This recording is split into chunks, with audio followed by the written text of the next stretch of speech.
second thing to understand. Israel was founded as a Jewish state. But now ask yourself, what exactly does that mean? People had lots of ideas about what a Jewish state should look like. Some called for equality for all citizens. But what was created, in practice, was institutional discrimination against non-Jews. In other words, Israel ended up being built on a blueprint of exclusion. The Israeli government wants maximum land and resources for Jews, but not the Palestinians living there. That's why, inside Israel, Jews get special privileges, including rights to land and housing, that are denied to the Palestinian citizens, who make up 20% of Israel's population. That's also part of why Israel has never defined its borders. In fact, they still hold on to land, the West Bank and Gaza, that they conquered in the war in 1967. Since then, Israel has built Jewish settlements throughout the occupied West Bank, building Jewish-only cities and supplying them with infrastructure like roads and army camps, schools, and even a college. Military occupations are meant to be temporary, but after 40-plus years, this one looks permanent and entirely unjust. In the West Bank, Israeli Jewish settlers and Palestinians live on the same land, but must live under two completely separate and unequal systems of Israeli law. The Jewish settlers dominate the natural resources, including water and agricultural land, and they're backed by the Israeli army.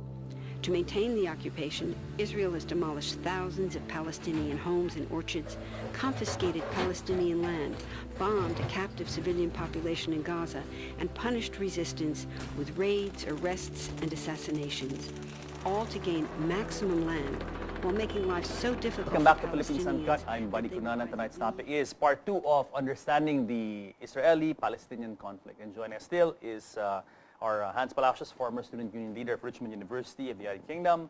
And now with him is Ferdy Pacion, chairman of the Nationalist Filipinos Against Foreign Intervention, or NATFIL. So Ferdy, Hans, welcome back to our second segment. Now, first segment we ended in saying that, we drove home a point that, this issue is so simple. And, so many people are trying to make it appear it's complex, it's hard to understand. Why is that, Hans? How come people are, there's an intentional move to make this, to make this issue difficult to understand when actually it is very easy to understand what the problem is. We've already nailed it down in the show and we've been talking for 15 minutes only. Well, the simple part about this thing is that it was easy to present to the world because they controlled the media. Back then? Up to now. Up to now, So sure. There's a big misconception that you have two giants fighting each other. As I said last week, for those who didn't see the first part, you're talking about Israel and Hamas, essentially. Israel, as I said, if I use it again, is Miami Heat basketball team, and then Hamas is a high school basketball team. So which way you look at it, you're going to expect them to be clobbered. It's a massacre. So every time something happens, when Hamas retaliates, it's terrorism. But think about this, buddy. This is the complicated part. What will drive young men, to become... To turn to violence. Not only that, to explode themselves. Who wants to do to make themselves accept human bonds. Ferdy, you're chairman of the Nationalist Filipinos Against Foreign Intervention. Nationalist Filipinos. Yeah. What is your take on this? I mean, if you talk to Israel and their sympathizers, they always talk about Hamas. Always terrorism, always Hamas. The argument, what they do is they always bring it there. Now, what are your feelings about this? Coming from the Nationalist Filipinos point of view. From our perspective, we see it in a broader context of the oil industry, which is controlled by Britain and America. As you can see, it's not only Israel and Gaza that they are now destabilizing deliberately. They toppled the secular government of Saddam Hussein, who was anti-Islamic fundamentalism, the secular government of Gaddafi, the secular government of Assad. They're still trying to topple Assad up to now. And they've been supplying arms. They created the Al-Qaeda. Let's not forget about that. And up to now, they ordered the Iraqi army to withdraw and leave their arms so that the Islamic Caliphate, which is actually being supported and created by the Americans, will succeed. And what did this Islamic Caliphate do? They immediately controlled the oil wells. So from our point of view, they want to control the oil production so that these countries will not be able to supply oil in the world market, and the price of oil will naturally go up based on the law of supply and demand. And that's what also they're doing to Russia. They're putting sanctions on Russia so that Russian oil will no longer be exported Price to goes Western up, Europe. oil. And let's face it, the Russians are being killed in Ukraine, but America placed sanctions on Russia instead of placing sanctions on the neo-Nazi government in Kiev. And why are they now not putting any sanction against Israel, which has violated international law by bombing civilians, by engaging in collective punishment? If they said that only 3 soldiers or 3 teenagers were killed, why not arrest the perpetrators? Why bomb the power plant? Why bomb the schools and the UN installations? Okay, quick question for you guys, diba? I mean, so it really seems like three youths, Israeli youths, were killed tragically. Okay, and yet today the death toll in Gaza has gone, I think maybe close to 1,800 people have been killed. Now, some people are saying, Israeli sympathizers are saying, when you criticize this, they say, where were you guys when when Syria was the carnage in Syria is going on, and like hundreds of thousands have been killed there? Where is the outrage, Hans? How come? They ask us, why are we so outraged with this problem when we don't express similar outrage of what's happening in Syria, for instance? Basically, it's also media coverage. The world is not going to know what's going on unless it's brought before its eyes. There's too many distractions going on right now, and this one is a card that's being played. In fact, there's so many other issues behind what's going on in Gaza right now, and the economic aspect is also one of them. Now, if you notice, these things seem to happen regularly every 2 years. Yes, there seems to be some sort of conflict in that area. And by the way, let's not forget, there are so many Americans, British, and Western Europeans posing as jihadists inside Syria. And when the Assad forces were able to capture some of them, they do not know even a single thing about Islam. They cannot even speak the Arabic language. That's the same. These are agents. They are trying to recolonize Syria because Syria is a transit route for oil coming from Iran into the Western world. So they want to get rid of Syrian genuine independence and replace it with a puppet state that will be controlled by them and will no longer enable the Syrian people to enjoy the oil, the fruits from the oil. Because right now, the Syrians are able to study up to the doctorate degree. When you get sick, you get all the medical benefit you need. The same way with Iraq before, with Saddam. The same way with Libya. Look at Libya now. It's a failed state. Oh, do they want that to happen? Of course they did. That's their plan all along. They want destabilization so that the price of oil will increase. That's the bottom line here. And the war is also a big motive here. So, as I said, the collaboration between the United States and Israel with regards to war technology has been there for so long, since after Israel became a state. So you've had equipment from Israel being sold to people like Allende, Pinochet, Noriega, South Africa. Their arms industry is a major industry. Thriving. So every 2 years you have this thing going on.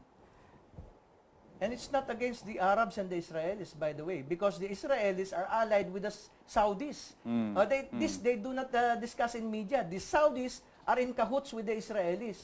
The Qataris are in cahoots with the Israelis. The Gulf Arab states, which are puppets of the Americans and the British, are in cahoots with the Israelis. They are creating this false Islam. They are fomenting the beheading of all Christians in the Middle East. The Iraqi Christians have been beheaded. The Syrian Christians have been beheaded. Putin right now, the President Putin of Russia is the defender of the Christian faith. Yes, And yes. Assad is the defender of the Christian faith. Gaddafi was the defender of Christian faith. Saddam was the defender of the Christian faith. Why? Because they were all secularists. They want freedom of religion. Now, there's no freedom of religion in the Middle East. When you are a Christian, like a Filipino in Libya, he was interviewed. When they found out that he was not a Muslim, they immediately beheaded him. I was talking to the consul of the Syrian Arab Republic. He told me that that is not Islam. If that was Islam, I will no longer be a Muslim. Yeah. Well, let's go back to the issue of why. I mean, how come the issue is always in this issue? It's pretty simple, and yet they keep talking about Hamas and they keep talking about terrorism. Well, almost like when they created Saddam Hussein, not Saddam Hussein, Osama bin Laden. You have to have a character who people can look at. If there was no Osama bin Laden that people can identify with terrorism, then there would be no coverage. There would be no takers. People would not pay any attention. Hamas, because it was actually, even Ron Paul in an address to the U.S. Congress was saying, we know very well that Hamas was created by the Israelis, and he came that openly so that they could diffuse the tension that was going on, the strengthening of the different forces. Yeah. Now, with somebody like Hamas in the forefront, and it was just who called it, the producer Brian Eno, major music producer, he produced U2 and all that. He was saying, why is the world comparing the fireworks that the Hamas are throwing at the Israeli, putting it on the same footing as the drones that the Israelis are using, the tanks, the bombers? And it was confirmed that when the Israelis were saying that we cannot control what is going on, and then the footage comes out on television showing the drones hitting with pinpoint accuracy the targets that they said they were going to hit. Yeah. You cannot say that is accidental. Yeah, and I'd like to point out also that Hamas is really a symptom, right? Yeah. I mean, it is a nationalist movement. I mean, I'll bet I don't condone their tactics, but we also understand why they're doing it, because I mean, apparently the Palestinian people have been denied basic things like self-determination. It's not as though they're fighting them with the same type of the same type of weapons that the Israelis are using. Yes. It's just that because the media portrays it in such a bad way. Yeah. In fact, they come to the point that where they have children going into the opposition's territory and blowing themselves up, because that's the only way they can do it now. See, you're cordoned there since 1947. You're a prisoner. It is the Holocaust all over again. There's but a this saying- time, There's a saying that when you make peaceful reform impossible, you also make violent revolution inevitable. So that's what's happening now. The common people in Gaza, for example, what can you do? You have to defend yourself, Of diba? course, your family, your land. you have to fight your freedom. You have the duty for self-preservation, not only of yourself, but also your family and your nation. We've done that here. Even with Iraq, you are forced to fight. So let's not forget, 1,800 died on the side of the Gazans, the Palestinians, and only a few of them are militants. But on the side of the Israelis, there's around 15 or something, and almost all of them are military soldiers.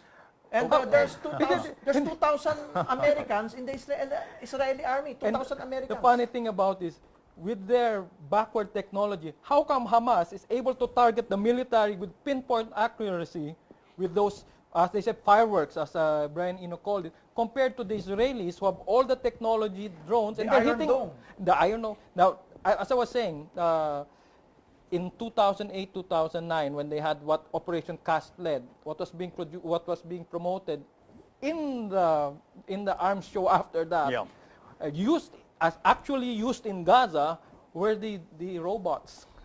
And then 2 years later, during the Pillar of Cloud, now it was the Iron Dome being promoted. All Israeli-made arms and this is it is a showroom. Yes. See, it's a showroom.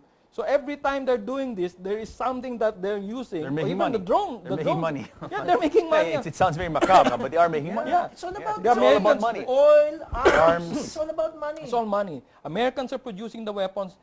The Israelis are refining it. That's why you have whatever you see in Silicon Valley, you're going to see in Israel. All these big corporations are there. So I was really shocked yesterday when I saw a picture of Mark Zuckerberg of Facebook. Yes. He was anti-Israel. Yes. See? And many Jews are actually not really anti-Israel, but as I always say, They were anti against the sins. Yeah, the We violence. do not hate Israel. Yeah, we have many, and the Jewish people. We have friends, or we have many Jewish friends. You have friends? Yeah, I was have in a many Jewish university. friends. I always pray for Israel Yes. every night. Yes. Now, okay, Ferdy, this is what I want to ask you. What I see as a problem of Filipinos that makes them not understand this issue is because, okay, let's face it, Filipinos are very passionate people. We're also very Christian and Catholic. So when they approach this issue, they always think, okay, the Bible, okay, the Jews are the promised, they are the chosen people, and Israel is their promised land. So naturalmente, they have to go back. It belongs to them. As a Christian, and as you said, practicing Christian, and you are very strong to your faith, what is your reaction to thinking like this? Well, we have to go back to the basics. What does the Bible teach us? It teaches us not to kill. You can only kill a person, a human being made in the likeness of God, in self-defense. Well, they say that they're trying to defend themselves against terrorism, against Hamas, because Hamas is a threat. It's threatening. In the charter, Hamas said that they seek to destroy the state of Israel. But from look the at face Of of the course, earth. wouldn't you say that as well? If you've been inside this dome, so-called dome, it's like the Roman Colosseums. All the Gazans are inside, and then the whole of Israel is just pounding on them. They can't get out. That's why there are a lot of tunnels, because that's where they bring in whatever they wanted. Even as simple as water, I suppose, was being brought in there. That's why if you look at the media crews going around with a lot of the Gazans, they're so scruffy, because water is such a rare commodity. They have to give it to the children first. And let's not forget, there are thousands of Christians. As I keep on repeating, there are thousands of Christians Inside in Gaza. Palestine. Yeah. There's actually freedom of religion there, even if we Yes. do not believe it. Yes, There's, yes. the Palestine state is a secular state.